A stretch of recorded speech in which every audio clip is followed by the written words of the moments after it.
Hey everyone, welcome back to Hack the Platform.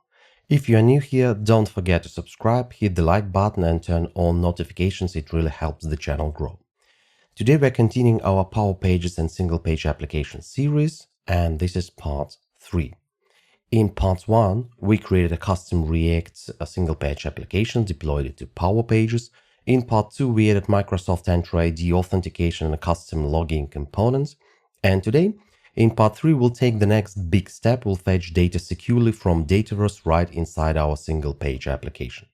We will be using the project from part 2 as our base and extend it with a few new features. All parts are available in my GitHub repository. The link is in the description to this video. Okay, so what we will do today? We will enable the Power Pages web API for the account table. We will configure table permissions for authenticated users so that only authenticated users can read the data. Anonymous users will get the 403 error. We will create a secure fetch function that uses the Power Pages CSRF token. We built a new accounts page and account card component to display the data, update our router and navigation, and eventually deploy and test everything, both as anonymous and as authenticated users. So let's get started.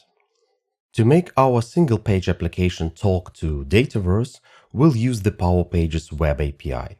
But before that, we need to explicitly enable the API for the account table. For any table you want to expose, you need to explicitly enable that. You need to go to your Power Pages site settings and add the following entries. We go to the Power Pages Management.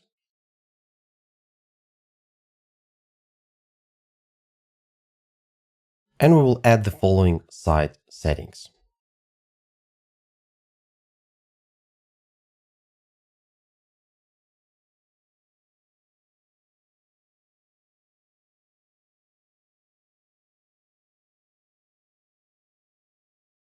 Account Enable, Account Field.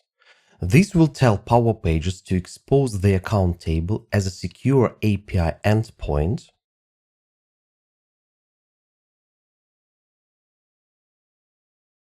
and it should then be available here in the API accounts.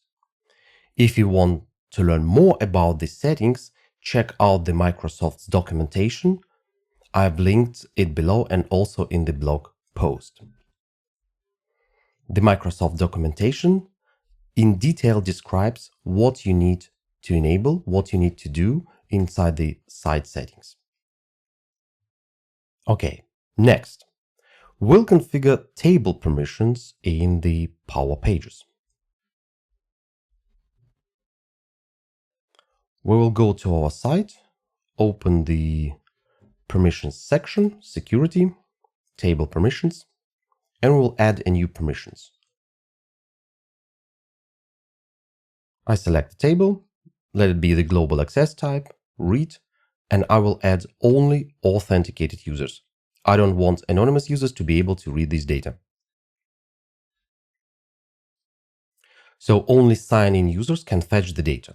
Perfect for testing the authentication we built in part 2. Now let's move to our React app and add the secure fetch logic. We'll create a reusable helper that safely performs fetch calls with CSRF token so that Power Pages trusts our requests. I've adapted this pattern from the official Microsoft documentation.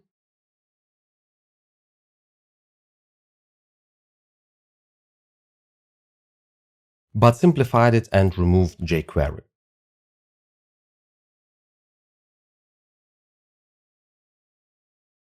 So what we will do? We will create a lib folder. Inside we define a helper class that is called SafeFetch. It will get the CSRF token using the Power Pages AJAX method and then sends the request with the correct headers. So the token will be obtained here. The headers will be merged. So eventually, instead of using the standard fetch, I will be using SafeFetch in my next account cards and accounts pages, account card component and account page. Next, we'll display the data beautifully. We'll create a new component, account card.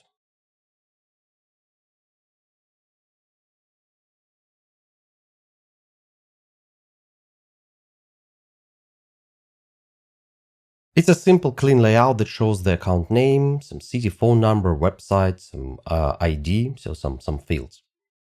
Now let's add a new page, accounts.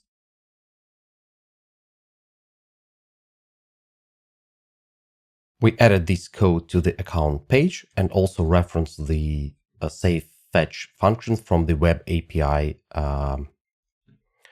.ts. We will render then each account with the account card component we just built. And as you can see, here I am fetching the accounts, selecting specific fields, and then displaying them in the account card later on. The last thing we need to do, let's make sure the new page is visible actually in our app. So we'll update our router in app tier 6, adding both the accounts route and the navigation link. I quickly copy paste the code.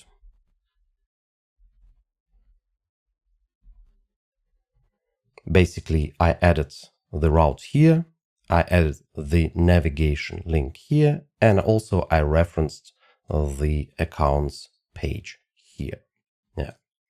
So now single page application has an authenticated route that shows live Dataverse data.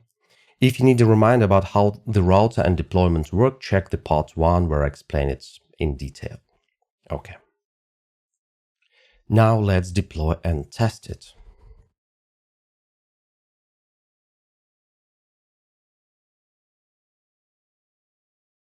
First, we'll build the website. And as always, before deployment, don't forget to download your site settings, as we discussed this in part 1. That way, your configuration changes aren't overwritten. So I will download the code site.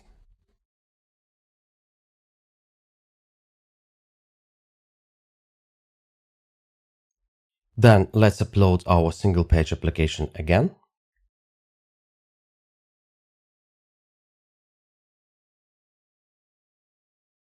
Okay, so we are ready to test it.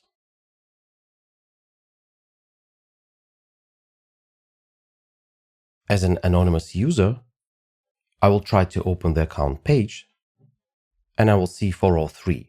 I don't have permissions to read the account table. Now I log in